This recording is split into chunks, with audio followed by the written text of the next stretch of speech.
बिस्मिल्लाहिर्रहमानिर्रहीम। अस्सलाम वालेकुम व्यूअर्स, कैसे हैं? उम्मीद करता हूं आप सब खैरियत से होंगे। आज की वीडियो में हम बात करेंगे कि अगर आपकी जो इस्त्री है ये ख़राब हो जाती है, यानी कि जब आप इससे कपड़े इस्त्री करते हैं ये बहुत ज़्यादा गर्म हो जाती है, जिसकी वजह से आपके जो कपड़े हैं वो जल जाते हैं, ये इस्त्री जो है वो आपके कपड़ों के साथ चिपक जाती है। या दूसरा इशू ये आता है कि जो आपकी इस्त्री है ये ठीक से गर्म नहीं होती और जो आपके कपड़े हैं वो ठीक से इस्त्री नहीं हो पाते। आज की वीडियो में आपको बताएंगे कि ये इशू आता किस वजह से है और आप इस इशू को घर बैठे ही इसको कैसे ठीक कर सकते हैं। किसी भी आपको अगर आपकी इस्त्री में ये दो फॉल्ट हैं कि आपकी इस्त्री बहुत ज़्यादा गर्म हो जाती है और कपड़े जलाती है, या आपकी इस्त्री गर्म ही नहीं होती, तो इसके लिए आपको अपनी जो इस्त्री है इसको लेकर किसी भी जो रिपेयरिंग शॉप है उस पर जाने की ज़रूरत नहीं है। आप इसको घर बैठे ही ठीक कर पाएंगे। सबसे पहले बात कर लेते हैं कि ये जो इशू आता है इस्त्री बहुत ज़्यादा गर्म हो जाती है या इस्त्री गर्म होती नहीं है, बहुत कम गर्म होती है, इसका मेन वजह क्या है, जहाँ से आपको समझ आ सकेगी कि आपकी इस्त्री की जो सेटिंग है वो किस तरफ से ख़राब हुई हुई है। यहाँ पर देख सकते हैं ये एक नॉब होती है जिसको थर्मोस्टेट कहते हैं। इस्त्री की ये थर्मोस्टेट होती है, ये इसका मिनिमम लेवल है और ये यहाँ पर इसका मैक्सिमम लेवल है। ठीक है जी, यहाँ पर ये हो तो इसको फुल गर्म होना चाहिए और यहाँ पर हो तो इसको बिल्कुल बंद होना चाहिए। हम कर लेते हैं पावर ऑन, फिर आपको बताते हैं कि आपकी इस्त्री में क्या फॉल्ट आता है और उसको आपने ठीक कैसे करना है। तो यहाँ से हमने इसको पावर ऑन कर लिया है। अभी यहाँ पर आप देखेंगे कि एक लाइट होती है। अब इस लाइट को ऑन किस वक्त होना चाहिए, यहाँ पर जब हम इस नाब को घुमाएं तो जो ही ये नाब 1 के आसपास पहुँचे तब हमारी अगर इस्त्री की जो ये लाइट है, जो इंडिकेटर है, अगर ये ऑन हो रहा है तो इसका मतलब है कि हमारी इस्त्री की जो थर्मोस्टेट है इसकी सेटिंग बिल्कुल ओके है। यहाँ पर आप देख सकते हैं कि जो ही हम इस नाब को घुमा रहे हैं और जो ही ये नाब यहाँ पर 1 पे पहुँची है, यहाँ से आप देख सकते हैं जो ही हमारी ये नाब 1 पे पहुँचती है तो जो हमारी लाइट है यहाँ पर आप देख सकते हैं ये ऑन हो गई है, इंडिकेटर इसका ऑन हो गया है। अब सवाल ये पैदा होता है कि इस्त्री की जो सेटिंग है वो कब ख़राब होती है। अगर आपकी ये जो लाइट है ये इस 1 से पहले ही यहाँ पर जो इसका इंडिकेटर है ये ऑन हो जाता है तो इसका मतलब है कि जो आपकी आयरन है ये बहुत ज़्यादा ओवरहीट हो रही है। और अगर यही नाब आप यहाँ से इसको ड्रैग करके यहाँ पर ले जाते हैं 3 पे 4 पे जाकर ऑन हो रही है तो इसका ये मतलब है कि आपकी जो इस्त्री है उसकी सेटिंग भी ख़राब हुई हुई है। इस वजह से आपकी इस्त्री जो है वो कम गर्म हो रही है और आपके कपड़े ठीक से इस्त्री नहीं कर रही। अब इसको आपने रिपेयर कैसे करना है आपको समझाते हैं। उम्मीद है आपको ये वीडियो ज़रूर पसंद आएगी। तो जी इसके अलावा यहाँ पर जब आप इस्त्री को बहुत ज़्यादा इस्तेमाल करते हैं तो जो इस्त्री के नीचे ये वाली जगह है यहाँ पर जो बुर है कपड़े की वो जम जाती है और उसको आपने कैसे साफ़ करना है उस पर मैं वैसे तो काफ़ी सारी वीडियोस बना चुका हूँ। उस प्लेलिस्ट का लिंक मैं आपको नीचे डिस्क्रिप्शन बॉक्स में दे दूँगा, आप वहाँ से देकर आपने जो इस्त्री की सोल प्लेट है इनकी जो नीचे जो मैल जमी होती है उसको आसानी के साथ साफ़ कर सकते हैं। यहाँ पर मैंने आपको समझाने के लिए अभी ये जो मेरी इस्त्री है इसकी मैंने यहाँ से सेटिंग जो है इसको थोड़ा सा डिस्टर्ब कर दिया है। यहाँ पर आप देखेंगे कि मेरी जो भी ये नाब है ये 1 से पहले ही आप देख सकते हैं और इसकी यहाँ पर जो इंडिकेटर है ये ऑन हो चुका है। जब ये 1 से पहले ऑन होगा तो जो आपकी जो थर्मोस्टेट है ये ऑटो पे जो है वो ऑन ऑफ नहीं होगी और इस तरह आपकी जो इस्त्री है ये बहुत ज़्यादा गर्म हो जाएगी।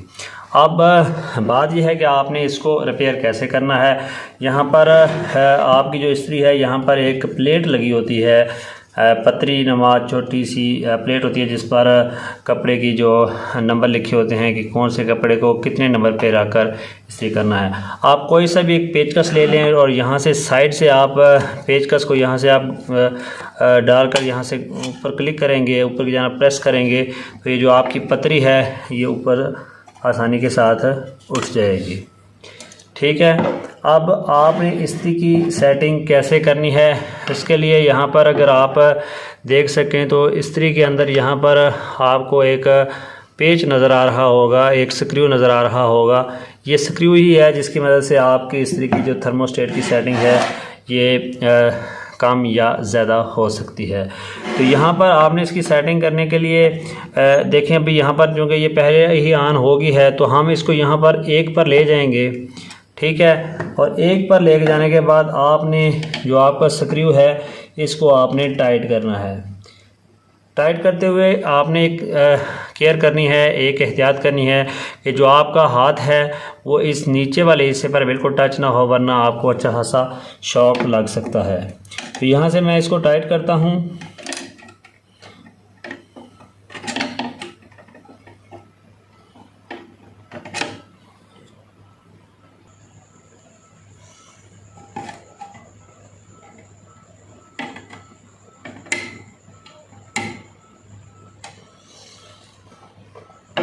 तो यहाँ पर अभी आप देख सकते हैं कि ये जो मेरी नाव है अब ये 1 पर पहुँचेगी तो ही यहाँ से आप देख सकते हैं कि ये ऑन हुई है, ठीक है।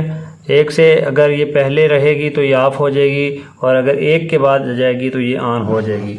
अगर लेट्स सपोज हम ये जो नाव है इसको हम ज़्यादा यहाँ से टाइट कर देते हैं इस स्क्रू को, तो अभी इसका इशू ये होगा कि आपकी जो ये आयरन है ये 1 पॉइंट पे ऑन नहीं होगी, ये जाकर 2 या 3 पे या जितनी भी आपने इसको टाइट किया होगा उस हिसाब से ये ऑन होगी।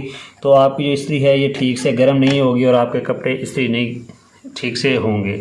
इसके लिए आपने करना यूँ है, अगर आपकी इस्त्री जो है वो सही से गर्म नहीं हो रही तो आपने इसको 1 पर रखकर एंटी क्लॉकवाइज घुमाना है, यानी कि पहले हम इसको राइट साइड पर घुमा रहे थे। अब अगर आपकी इस्त्री कम गर्म हो रही है, सही से कपड़े इस्त्री नहीं कर रही, तो आपने उसको एंटी क्लॉकवाइज घुमाना है और तब तक घुमाना है जब तक आपकी ये जो इंडिकेटर की लाइट है इस्त्री की ये ऑन नहीं हो जाती। यूँ ही आपकी ये लाइट ऑन हो जाएगी तब आपने अपनी इस्त्री को छोड़ देना है और तब आपकी जो थर्मोस्टेट की सेटिंग है वो बिल्कुल परफेक्ट हो जाएगी। तो यहाँ पर आप देख सकते हैं जो हमारी इस्त्री की सेटिंग है वो बिल्कुल परफेक्ट हो चुकी है। यहाँ से इस नाब को मैं यहाँ पर मिनिमम पे ले आया हूँ और यहाँ पर अभी आप इसका इंडिकेटर देखेंगे। जो ही ये 1 पर जाएगा तो हमारा जो इंडिकेटर है ये ऑन हो जाएगा। यहाँ पर देखें जो ही हमारी ये नॉब है ये 1 पर पहुँची है, आप देख सकते हैं यहाँ पर हमारा जो इंडिकेटर है ये ऑन हो चुका है। और जो ही इसको आप वापस लाएंगे तो इंडिकेटर ऑफ हो जाएगा। इसका मतलब है हमारी जो इस्त्री की थर्मोस्टेट की सेटिंग है ये बिल्कुल परफेक्ट हो चुकी है। उम्मीद है आपको अपनी इस्त्री की सेटिंग जो इस पर इनकी थर्मोस्टेट है इसकी सेटिंग करने का तरीका समझ आ गया होगा। एहतियात बिल्कुल आपने लाजमी करनी है, अगर आप एहतियात नहीं करेंगे तो आपको शॉक भी लग सकता है। सेटिंग करने के बाद ये जो आपने यहाँ से पतरी रिमूव की है इसको आपने वापस यहाँ पर ऐसे प्रेस करेंगे तो ये यहाँ पर फिट हो जाएगी। उम्मीद है आपको अपनी इस्त्री की सेटिंग, अगर आपकी इस्त्री बहुत ज़्यादा कपड़े जलाती है या ठीक से गर्म नहीं होती, इसकी सेटिंग करने का तरीका आपको समझ आ गया होगा। अगर आपको ये वीडियो पसंद आई है तो वीडियो को लाइक और शेयर करें, हमारे चैनल को ज़रूर सब्सक्राइब करें। थैंक्स फॉर वॉचिंग फ्रेंड्स, अस्सलामु अलैकुम।